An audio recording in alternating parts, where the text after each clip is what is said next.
Hello, welcome to the next module. Today we are going to discuss some very important properties of definite integrals, right? So there are in all 8 properties which we are going to discuss. So this is the very first property. If our definite integral is of this form a to b fx dx, right? We can simply interchange x with another variable t without changing its limits, right? So it will remain as a to b f of t dt, right? We'll do the derivation of the same. If I substitute x with t, remember dx is equal to dt, interchange dx with dt, and instead of f I write t. If I take a as a, x as a, so t will also be a, and if x is b, t will also be b. So our limits remain the same, and this is the proof for property for p0, the very first property. Then we have p1, a to b fx dx will be equal to what if I change the limits, right? If I interchange the upper and the lower limit, remember this integration will become negative of this given integral. So it will be minus b to a fx dx. Let's see the proof. Integration of this, the left hand side is f of x from a to b. Interchanging the value, substituting the values, we have fb minus fa. Taking minus sign common, I have fa minus fb. And fa minus fb is integration of limit b to a f of x dx and a minus sign here, right? Likewise, we have a particular function for definite integral a to b fx dx, right? This can be written as, we can take another value in between a and b, that is c. So this integral will be a to c fx dx plus c to b fx dx, right? We can prove it. Let fx dx, the integration of this, be replaced by capital Fx. So its limits would be fc minus fa plus fb minus fc. So this fc and minus fc gets cancelled. So we have fb minus fa. And what is fb minus fa? It's a to b fx dx, right? This particular property is commonly used in case of modulus functions, right? Where we have to find out the integration of modulus functions. We'll be doing the exercise, then the properties would be more clear to you. Then the next property is a to b fx dx, which is a to b f of sum of the upper and the lower limit, means x will be replaced by sum of the two limits minus of x dx, right? For this purpose, I take x as a plus b minus t, or simply t as a plus b minus x. Carry on with the differentiation. So dt is equal to minus of dx. Replace. Here we have f of a plus b minus t, right? This limit would also change. Remember, if x is a, t will be b, and if x is b, t will be a. So f of a plus b minus t, and here we have minus dt. Remember, we have initially done second property where, that is p1, where if I have a negative sign, that is b to a, my limit gets interchanged after that, right? So it will be a to b f of a plus b minus t. Remember, t can be again replaced with x, right? So we have simply a to b f of a plus b minus of x, and this is dx, right? So we have simply applied the two properties, that is the very first one, and the second property that we have made use of, that is p0 and p1. Likewise, let's move on to property 4, which will be more very frequently used in solving our questions. That is, if we have a limit from 0 to a f of x dx, then it can be written as f of, so it's a special form of third property. It will be 0 plus a, that is a minus x dx, right? So I can write this particular property as 0 to a fx dx is equal to 0 to a f of a minus x dx, right? So it's a special form of property, the previous property, that is a plus b minus x property. Next property we have 0 to 2a fx dx. This can be written as 0 to a fx dx plus 0 to a f of 2a minus x dx, right? Now, how do we arrive at this particular conclusion? Now, 0 to 2a fx dx, I can write as 0 to a, and a is a value in between 0 to 2a, so it's 0 to a f of x dx plus a to 2a f of x dx. So we have 0 to a fx dx. Here x will get replaced with 2a minus x, right? So if I take x as 2a minus t over here, I'm solving it out for this, right? So it's 2a minus t. So dx is dt. Remember our values, the upper and the lower limit likewise will change. So it will become a to 0 f of 2a minus t minus dt. Taking minus common, we have a to 0 f of 2a minus t dt. Now if negative sign has to be replaced, we have to interchange the lower and the upper limit. So it will be 0 to a f of 2a minus t dt, and applying the first property where the variables get interchanged. So it will become 0 to a f of 2a minus x dx, right? Moving on to our sixth property, that is 0 to 2a f of x dx is equal to 0 to a fx dx plus a to 2a fx dx, right? Now, in this particular case, remember, it will depend upon the nature of the function.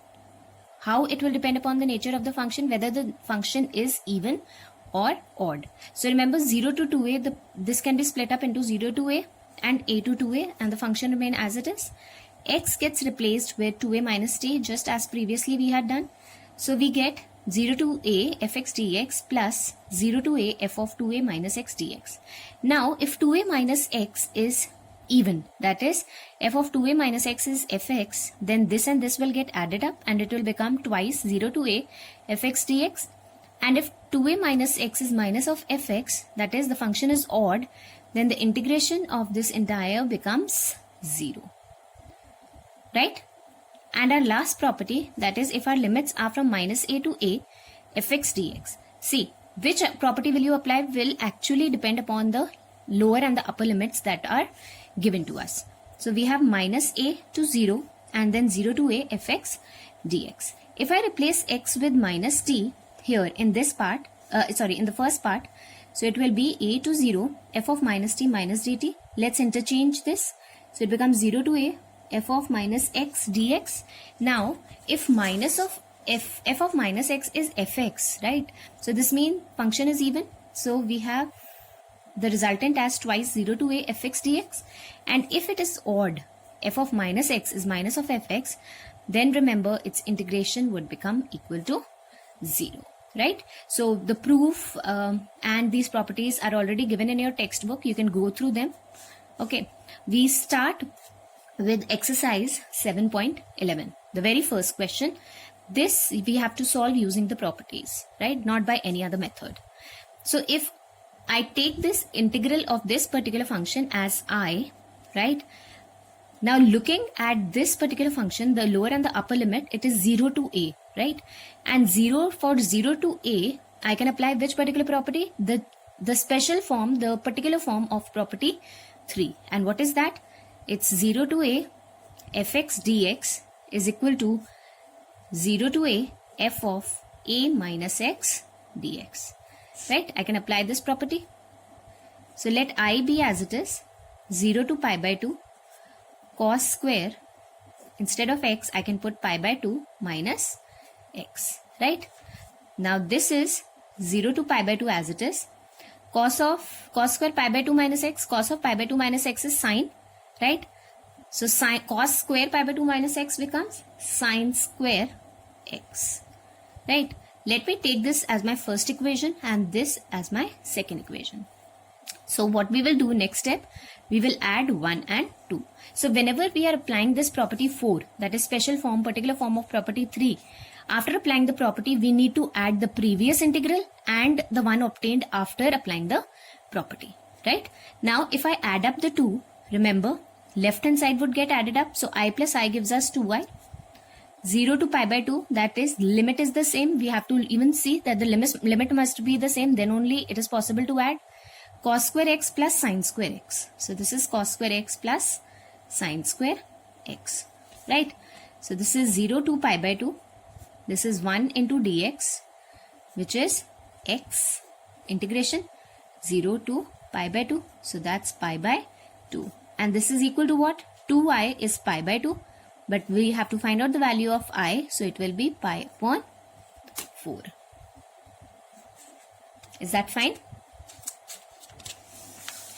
Moving on to the second question, 0 to pi by 2 under root of sin x upon under root of sin x plus cos x.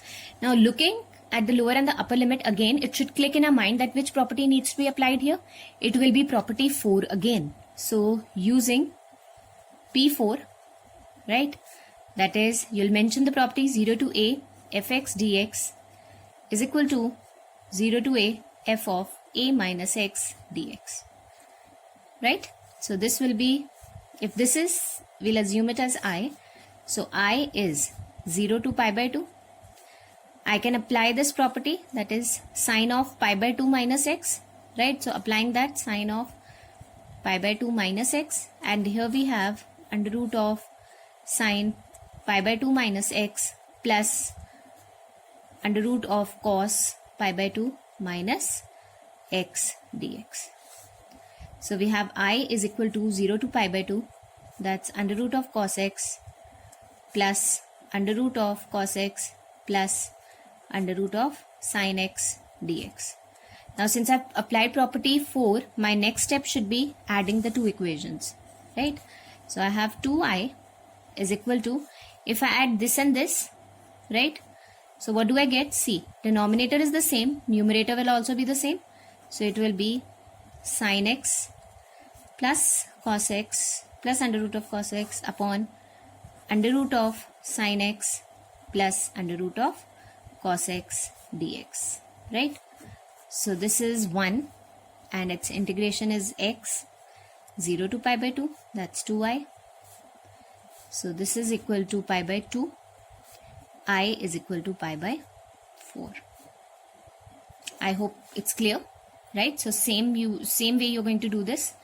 Similarly, question number 3 is exactly the same as question number 2. We come to question number 4. Again, which particular property? 0 to a, that's again property 4 we can apply, right? So using P4, you will mentioning the property, right? 0 to a f of x dx is equal to 0 to a f of a minus x dx. We take this as I. 0 to pi by 2. If I apply the property, that is pi by 2 minus x, so this will be sine 5 x. This will be sine 5x. This is cos 5 x dx. I have directly applied the property here, right? Now this is 1, this is 2. You will be adding the 2. So you have 2i is equal to 0 to pi by 2 cos 5x plus sine 5x upon sine 5x plus cos of 5x dx. This and this gets cancelled. So we are left with integration is x 0 to pi by 2. So 2i is equal to pi by 2 or I is equal to pi by 4. This is how we can calculate using properties, right? Okay. Now these were the questions of similar type. We move on to question number 5. We have minus 5 to 5 x plus 2. Now remember, definition of modulus function. Modulus function takes a negative value when this is less than 0, right? So if x plus 2 is less than 0, so x must be less than minus 2, right? Then only it will take a negative value, and it will take a positive value when x plus 2 is greater than 0, so x has to be greater than minus 2. So in other words, minus 2 here is the break-even point, right? So I told you which property must be applied here. The modulus property, that is minus a, the property that is a to b, that is a to c when we split the property, right? So which particular property is that? That is property 5, that is property 2 that I am talking about, right? So property 2, that is, if I apply this particular property, that is a to b fx dx is equal to a to c fx dx plus C to be fx dx.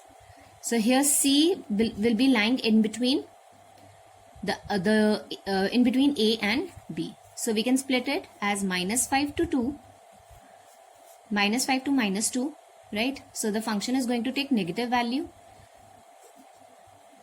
plus -2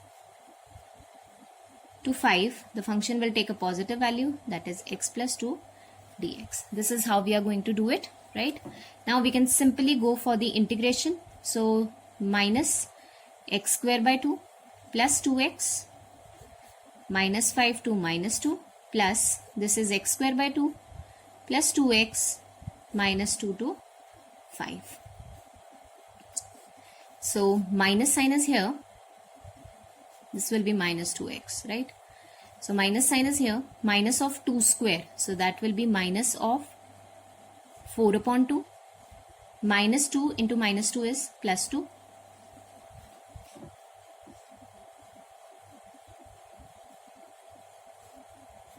Then we have minus. Now this is minus of 5 square, that's 25 upon 2. Minus 2 into minus 5, that's 10, right? Likewise, this will be plus 25 upon 2 plus 10 minus, replace x with minus 2, so that becomes 4 upon 2 minus 4, right? So if I open the brackets, minus 4 upon 2 plus 2 plus 25 upon 2 minus 10 plus 25 upon 2 plus 10 minus 4 upon 2 plus 4, right? So this is plus 4 here, right? So this is not plus 2, this is plus 4 over here. Okay, so we can cancel out the terms, this and this gets cancelled. So minus 4 by 2 and minus 4 by 2 is minus 8 by 2. Minus 8 by 2 is minus 4. 4 plus 4 will give us 8. So this is plus 8. And this is 25 plus 25, 50. So that's 25 again, right? So 25, 8 minus 4 will give us 4. Plus 25 will give us 29. So value of the integration for modulus function is given to us as 29. I hope that's pretty much clear to you, students. So you will understand now that how the particular properties have been applied. If we go theoretically, how do we actually apply these properties here, right? So this was question number 5. Right. Now we further move on to question number 6. Question number 6 is again based upon modulus, so you will be doing it by yourself. Coming to question number 7, again the property is given to as 0 as to 1, right? So again we'll be using property P4. So if we using P4, that is 0 to a, fx dx is equal to 0 to a f of a minus x dx. So I can apply it over here, that is 0 to 1, f function is x, so replace x with 1 minus x, and this as 1 minus x to the power n dx, right? So this is 0 to 1, 1 minus x, this is 1 minus 1 plus x, so that's x to the power n dx, right? So this becomes 0 to 1, x to the power n minus x to the power n plus 1 dx, right? Multiply. So this is x to the power n plus 1 upon n plus 1 minus x to the power n plus 2 upon n plus 2, right? Replace the values 0 to 1. So we have, since we have to replace 1, x with 1, so it will be 1 upon n plus 1 minus 1 upon n plus 2, right? And this will be 0. Both the values will come out to be 0. So now this is n plus 1 into n plus 2. So this becomes n plus 2 minus n minus 1. So n and n gets cancelled. 2 minus 1 gives us 1. So it will be 1 upon n plus 1 into n plus 2, which is our final answer. Right? Moving on to question number 8, we have 0 to pi by 4 log of 1 plus tan x dx. Right? Again, using property 4. Right? This is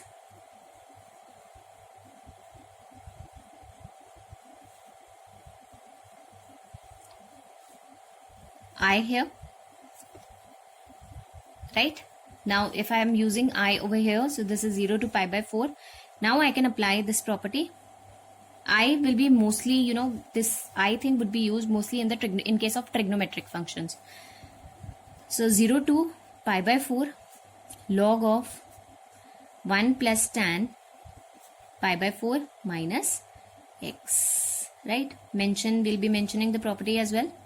0 to pi by 4, this is log of 1 plus tan pi by 4, open this particular identity, tan pi by 4 minus tan x upon 1 plus tan pi by 4 tan of x dx. So this is 0 to pi by 4 log of, this becomes 1 plus, if I take the LCM, 1 plus tan pi by 4 tan x, that is 1 plus tan x, plus this will be 1 minus tan x upon, this will be 1 plus tan x dx. Right? So this can be written as tan pi by 4 minus tan x. So that's 1 minus tan x upon 1 plus tan x. So that is 1 plus tan x plus 1 minus tan x upon 1 plus tan x. This tan x and tan x gets cancelled. What are we left with? We are left with 0 to pi by 4 log of 2 upon 1 plus tan x dx. Right? Further, I can write this as 0 to pi by 4 log of 2 minus log of 1 plus tan x dx. Right? This can be written as 0 to pi by 4 log of 2 minus log of 2 dx minus 0 to pi by 4 log of 1 plus tan x dx. And what is this equal to? This is equal to our expression, initial expression, that is I. So that's minus I, and this was equal to I. 0 to pi by 4 log of, supposing I get 2I is equal to 0 to pi by 4 log of 2. Log of 2 is a constant term, so integration is log 2, and here x 0 to pi by 4, so that's pi by 4 log 2. And what is this value? This is value for 2i. 2i is pi by 4 log 2, so I is pi by 8 log of 2. I hope that's clear, students. Very important question it is. Please go through it thoroughly. Again, moving on with question number 9. This is 0 to 2 x under root of 2 minus x. So 0 to 2 x under root of 2, and we will be using property 4. So if I use property 4 here, it will be 0 to 2. This is minus, and this will be under root of 2 minus 2 minus x dx. Right? So it will be 0 to 2, 2 minus x as it is. This will be 2 minus 2 plus x. So it will be like this. Right? So we can write this as 0 to 2, 2 x to the power minus x into x to the power half is x to the power 3 by 2 dx. So that's 2 x to 3 by 2 upon 3 by 2 minus x to the power 5 by 2 upon 5 by 2, 0 to. So this gets replaced. So we can write this as upon 3 by 2 minus 2 to the power 5 by 2 upon by 2 minus, right? So this will be one term, and since x is 0 for the other, the low, so it will be 0 over here. right? Now if I solve this, remember it will be 4 by 3, 2 cube is 8, and square root of 8 is 2 root 2. So it will 2 root here, minus, this will be 2 by 5, right? And 2 to the power 5, right? 2 to the power 5 is 32, okay? And 32 root would be 4 root 2, right? So it will be 4 root 2. So I can write as 8 root 2. This is also 8 root 2. So I have 1 upon 3 minus 1 upon 5. So this will be 5 minus 2. So 8 into 2 root 2, that is 16 root 2 upon 15 would be my final answer. I hope that's clear, students.